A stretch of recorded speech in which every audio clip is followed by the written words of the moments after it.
أشهد أن لا إله إلا الله وحده لا شريك له وأشهد أن محمدا عبده ورسوله الكريم اللهم صل وسلم على نبينا المصطفى محمد وعلى آله وأصحابه أجمعين أما بعد رب اشرح لي صدري ويسر لي أمري واحلل عقدة من لساني yafqahu qawli. Segala puji bagi Allah, kemudian salawat dan salam kepada Rasulullah, pada keluarga dan seluruh sahabat-sahabatnya. Bapak Ibu jamaah salat maghrib dan Isya yang Allah muliakan insyaAllah, kita akan sambung pelajaran kita, yaitu tentang fadilah beriman kepada malaikat. Di pertemuan yang lalu, setelah kita mengetahui tentang pengertian malaikat adalah makhluk Allah yang gaib, yang dicipta dari cahaya dan mempunyai ciri-ciri dan sifat tertentu. Lalu kemudian kita juga sudah membahas bahawa malaikat jumlahnya tidak ada yang mengetahui kecuali Allah Subhanahu wa taala, tapi dipastikan jumlahnya sangat banyak, melebihi jumlah Bani Adam. Lalu kita sudah bahas malaikat mempunyai fisik yang dicipta khusus oleh Allah Subhanahu wa taala. Di antaranya malaikat ini berbentuk ruhaniyah, artinya berbentuk makhluk ruhani. Jadi bukan seperti bentuknya kulit atau tulang manusia, dan itu hanya Allah yang mengetahuinya. Kemudian malaikat mempunyai sayap dengan jumlah yang beragam. Bahkan Jibril mempunyai 600 sayap. Lalu kemudian malaikat mempunyai tangan berdasarkan surat Al-An'am ayat 93. Juga kemudian malaikat mempunyai telinga, mempunyai pundak, malaikat mempunyai mata, dan terakhir kita sedang membahas malaikat itu diberi kemampuan menjelma. Jadi makhluk selain malaikat, yaitu anak Adam, itu bisa melihat malaikat, namun dalam keadaan ketika dia menjelma, kecuali orang-orang yang diizinkan Allah melihat wujud langsung malaikat seperti para nabi. Itu pun kadang-kadang mereka menjumpai nabi pun dalam keadaan menjelma. Jibril menjumpai Nabi Muhammad dalam keadaan wujud asli, juga dalam keadaan menjelma. Beliau pernah datang menanyakan tentang Islam, iman dan ihsan kepada Rasulullah dalam keadaan menjelma menjadi orang yang paling tampan. Malaikat pernah mendatangi Nabi Allah Lut, yaitu Jibril, Mikail dan Israfil, dalam keadaan menjelma menjadi orang yang paling tampan dan ganteng, sehingga menyebabkan rasa khawatir pada Nabi Allah Lut karena kaumnya pasti akan merebut 3 orang ini. Baru tenang hatinya ketika diberitahu bahawa mereka malaikat. Jadi Nabi pun kalau tidak diizinkan Allah melihat dalam bentuk asli, Nabi pun tidak tahu bahawa itu malaikat. Malaikat pernah mendatangi Maryam ketika akan meniupkan ruh, juga berbentuk jelmaan manusia. Kemudian malaikat pernah mendatangi Nabi Allah Ibrahim sebelum ke kota Sodom, juga menjelma menjadi manusia. malaikat pernah mendatangi Nabi Musa alaihi salam dalam hadis riwayat Bukhari. Ursila malakul maut ila Musa alaihi salam. Falamma ja'ahu sakkah. Jadi pada suatu hari malaikat maut diutus oleh Allah menjumpai Nabi Musa alaihi salam, dan di saat kedatangan malaikat maut, dia dalam keadaan menjelma menjadi manusia. Nabi Musa sempat bertanya, ada apa orang ini, iaitu jelmaan malaikat ini, mengatakan ingin mencabut nyawa Nabi Musa. Nabi Musa marah karena dikira ini orang kok lantang sekali. Artinya kok berani sekali mengatakan berani mencabut nyawa sesama manusia. Jadi Nabi Musa tidak tahu itu malaikat. Apa yang terjadi? Sakkah, ditampar oleh Nabi Musa. Ya. Jadi ditampar oleh Nabi Musa sampai pipinya miring dan matanya terluka. Ini hadis riwayat Bukhari. Faraja'a ila rabbih, malaikat maut kembali kepada Allah Subhanahu wa taala.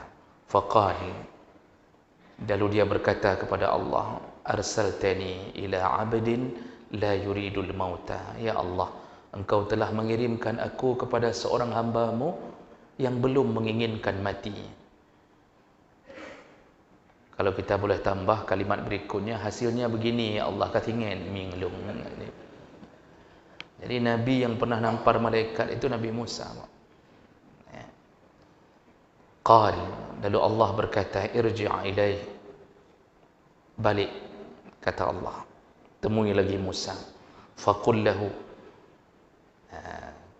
beritahu kepada Nabi Musa, yadha' yadahu ala matni thawr, letakkan tangannya di atas tubuh seekor sapi, di atas punggung seekor sapi jantan. Falahu bima ghattat yaduhu bikulli sya'ratin sana, seberapa tangannya tergenggam jumlah bulu di badan sapi tersebut, satu bulu ku beri tambahan umur 1 tahun, kata Allah Subhanahu wa ta'ala. Lalu kemudian malaikat balik. Nah, di saat seperti itu dia balik dalam keadaan sudah berwujud asli, karena tidak mau ditampar 2 kali. Ini syarah hadis ini ada. Waktu disyarah itu, Nabi Musa menampar malaikat pertama itu tidak bermakna lancang kepada malaikat, tapi dia mengira ini manusia. Kok beraninya mengatakan seakan-akan bisa mencabut nyawa. Jadi disuruh balik oleh Allah berwujud malaikat maut yang asli. Lalu kemudian seperti yang disuruh Allah, Nabi Musa disuruh genggam sejumlah, disuruh genggam, letakkan tangannya di punggung lembu jantan. Berapa bulu yang terpegang? 1 bulu ditambah setahun oleh Allah Subhanahu wa ta'ala. Lalu Nabi Musa berkata setelah dia dengar wahyu itu dari Allah melalui malaikat ini, qala ayya rabb, setelah itu apa lagi ya Allah? Maksudnya setelah engkau berikan tambahan umur ratusan tahun, kan sekali pegang bulu tu Pak, itu kita pegang bulu kening aja udah berapa biji ini Pak? Itu bisa tambahan ratusan tahun ini. Kalau dipegang bulu lembu begini, itu bisa nambah ribuan tahun. Artinya Allah mengizinkan itu, dan Allah punya hak menambah itu.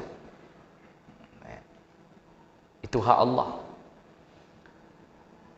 Lalu ketika disebutkan itu, Nabi Musa bertanya, kalau seandainya sudah engkau tambah, apa lagi setelah itu? Seandainya engkau tambah umurku ya Allah, ribuan tahun setelah aku pegang bulu sapi ini, setelah ribuan tahun aku hidup, apalagi setelah itu? Summa maza? Qal, kata Allah, setelah itu Al-maut, summa al-maut. Engkau tetap mati. Tetap wajib mati, kata Allah. Qal, Nabi Musa menjawab, fal'an, kalau begitu tidak perlu engkau tambahi Allah, fal'an, sekarang cabutlah nyawa aku. Jadi ujungnya Nabi Musa juga tidak ingin ditambahi umurnya. Untuk apa? Jadi kita ni Pak, yang sudah berjenggot-jenggot putih, saudara, kalau ditambahi 1000 tahun untuk apa? Hanya untuk gule-gule sambil stroke, Pak? Hanya untuk menahan-nahan diabetes kita? Atau untuk mencengklat-cengklat dengan asam urat kita selalu? Untuk apa? Kalau sudah waktunya, cabutlah ya Allah. Bahkan bagi seorang mukmin, kematian itu adalah istirahat. Istirahat dari kelelahannya mentaati Allah Subhanahu wa taala. Lelahnya dalam tahajud, lelahnya dalam duha, lelahnya mencari nafkah, lelah mendidik anak dan isteri, yang isteri lelah mengabdi pada suaminya, yang anak-anak lelah dalam keadaan berbakti pada orang tuanya. Ketika Allah cabut, biarkan Allah cabut. Walaupun kita tidak berkuasa untuk menahannya, tapi begitulah Nabi Musa ingin mengatakan bahawa sekarang cabutlah, tidak perlu ribuan tahun yang akan datang ya Allah. Nah, kuburan Nabi Musa berdasarkan hadis Rasulullah, dari Rasulullah, itu tidak jauh dari tanah haram, tidak jauh dari Makkah. Ada hadis yang menyebutkan itu, sejauh satu lemparan batu. Rasulullah mengatakan dia dikubur di atas tanah yang merah dalam hadis. Saya lupa entah riwayat Bukhari atau riwayat Muslim. Kata Rasulullah dalam hadis itu, seandainya aku diizinkan memberitahu, pasti kutunjukkan kuburan Nabi Musa. Namun tidak diizinkan. Kenapa? Kalau diizinkan, itu enggak ada lagi kuburan itu di situ. Itu bisa dijadikan kuburan keramat, diambil pasirnya, tanahnya, macam-macam. Bisa disembah. Maka tidak diizinkan oleh Allah. Jadi dia dekat dengan Makkah, tapi tidak tahu posisinya yang mana. Itu keterangan dari Nabi sendiri sallallahu alaihi wasallam. Nah, jadi malaikat menemui Nabi dalam keadaan menjelma sempurna, sehingga Nabi pun tidak tahu. Dan ini adalah salah satu kelebihan yang Allah beri pada malaikat. Masalah menjelma, syaitan pun diberi izin untuk menjelma. Namun bedanya, datangnya malaikat selalu dalam keadaan mengajak pada kebaikan. Datangnya syaitan selalu pada keadaan mengajak pada keburukan. Syaitan bisa diizinkan menjelma. Buktinya hadis Nabi, Abu Hurairah yang menangkap syaitan di Baitul Mal 3 malam berturut-turut dalam bentuk manusia. Sempurna. Abu Hurairah pun enggak tahu itu syaitan. Sampai akhirnya dilepaskan dengan satu tebusan, yaitu informasi. Syaitan memberitahu bahawa kalau menjumpai syaitan atau ingin berlindung dari syaitan, bacalah ayat kursi. Jadi yang kasih tahu tentang kekuatan ayat kursi adalah syaitan sendiri. Abu Hurairah lalu menemui Rasulullah. Rasulullah mengatakan, tahukah engkau siapa yang 3 malam datang ke Baitul Mal mencuri di Baitul Mal? Abu Hurairah mengatakan tidak tahu. Itulah syaitan, dan apa yang dia katakan tentang ayat kursi itu benar adanya. Padahal dia itu kazub, kata Rasulullah. Sebenarnya dia itu maha pendusta. Syaitan itu tipenya itu susah mengatakan yang benar. Dia sukanya berdusta, tapi kali itu dia benar, kata Rasulullah. Jadi jemaah mereka Allah Subhanahu wa taala menghadapi syaitan, syaitan kasih tahu jurusnya yaitu ayat kursi. Kalau menghadapi syaitan berbentuk manusia, kursinya yang dijadikan jurus, Pak. Jangan ayatnya, kursi netakat nang kursi. Kalau syaitan berbentuk manusia. Nah, jemaah mereka Allah Subhanahu wa taala, kalau selain manusia, binatang itu bisa melihat malaikat langsung dengan wujud asli berdasarkan hadis Nabi sallallahu alaihi wasallam. Hadis riwayat Bukhari Muslim, Rasulullah berkata, "Iza sami'tum siyahad dikah, fas'alullah min fadlih, fa innaha ra'ad malakan." Kalau engkau sedang mendengarkan ayam jantan berkokok, maka berdoalah kepada Allah dengan kebaikan, karena ayam tersebut sedang melihat malaikat. Nah, ini kata Rasulullah, hadis sahih Bukhari Muslim, ayam jantan kalau berkokok dia sedang melihat malaikat. Makanya ayam jantan itu berkokok di waktu shiftnya malaikat, di waktu subuh dan menjelang subuh, ya, dan di waktu asar. Selalu kalau kita berada di daerah-daerah yang ada ayam jantan itu berkokoknya di situ. Kenapa? Mereka sedang melihat pergantian shiftnya para malaikat. Nah, itu langsung ayam bisa lihat. Makanya jangan sampai ayam jantan ini diperlakukan tidak baik, karena dia ini jam waker kita untuk mengetahui pergerakan malaikat. Nah, maka subuh dia berkokok, itu dia suruh bangun subuh, karena malaikat akan mencatat orang-orang yang berada di subuh hari dalam masjid-masjid Allah. Tapi sayang, banyak orang yang tidak mau bangun. Maka kalau kita pikir-pikir, lebih saleh ayam daripada orang. Kalau kita pikir-pikir, ya. Nah, jadi jemaah maka Allah. Lalu apa kata Rasulullah? Wa iza sami'tum nahiqal himar fata'awwazu billah minasyaitan. Fa innahu ra'a syaitanan. Tapi kalau engkau mendengarkan suara ringkikan keledai, maka berlindunglah kepada Allah Subhanahu wa taala. Kenapa? Karena dia sedang melihat syaitan. Nah, jadi keledai, ciri-ciri ada syaitan, keledai meringkik.